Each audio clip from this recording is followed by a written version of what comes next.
In the winter of 2025, a record snow drought struck the Rockies. The snow that should have become next year's water simply never fell. Meanwhile, in windowless conference rooms, negotiators from 7 states stared across a widening chasm. Their deadline came and went.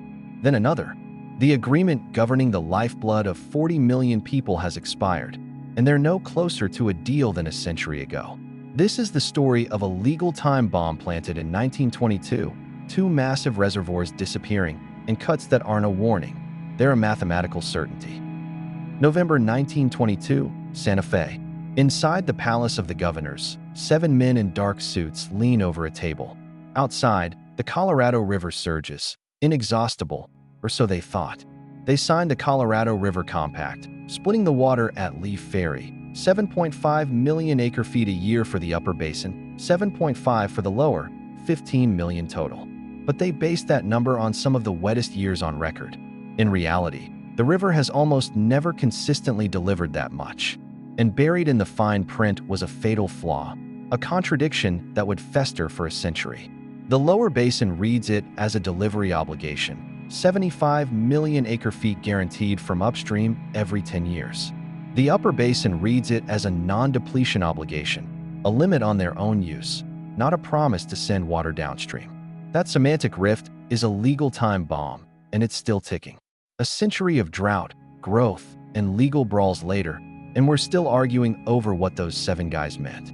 Next, we'll see the consequences etched in stone, the bathtub rings of Lake Mead. While the lawyers argue over a century-old compact, the real story is written in stone. Let's go to the reservoirs. Lake Mead, the nation's largest, sits at 33% capacity. Lake Powell is at 27. Those aren't just numbers, they're a countdown to dead pool.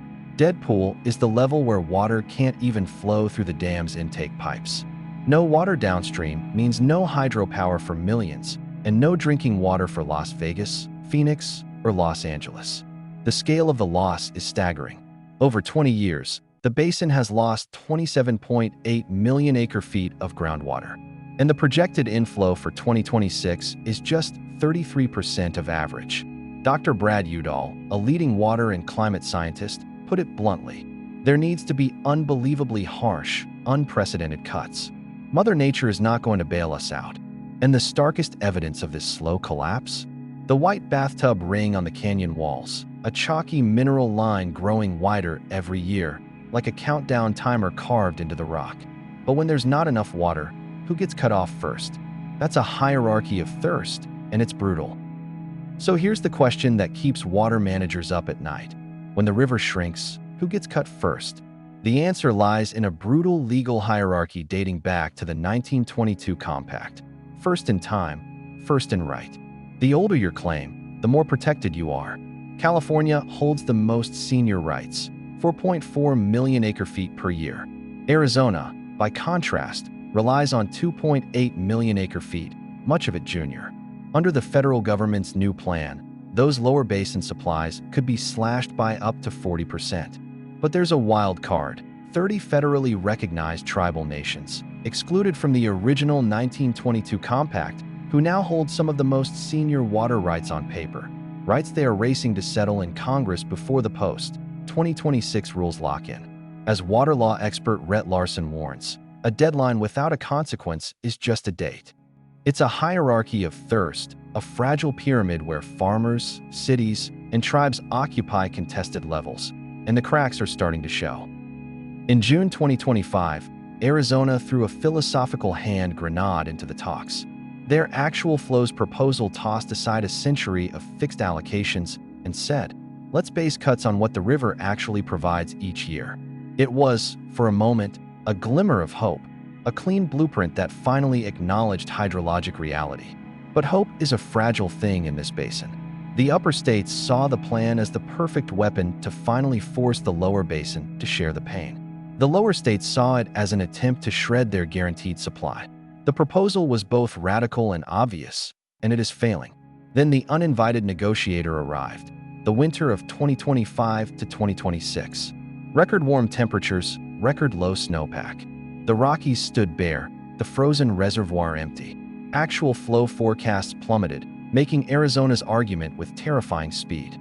Scott Cameron, the acting commissioner of reclamation, didn't mince words. The expiration of the current agreements is not a distant horizon. It's less than a year away.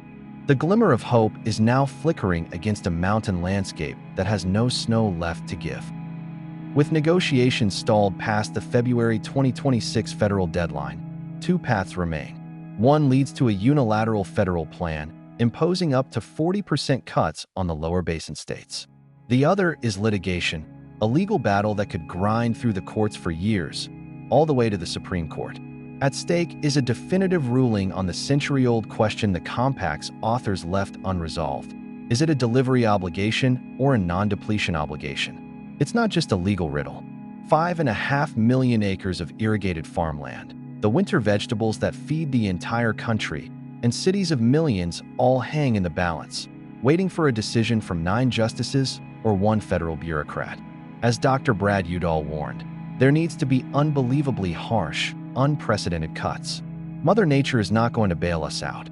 In the end, it's a chapter that will be written not by lawmakers, but by the courts or a single pen, leaving only the ghost of the river's path stretching into an uncertain horizon. The Colorado River Compact was built on a fantasy. The promised water never existed. Now, the reservoirs are rings on a canyon wall, and 40 million people are living on borrowed time. The river isn't honoring our deals. If you want to understand the systems shaping our world, hit subscribe. Less dread next time, I swear. The river never signed the compact.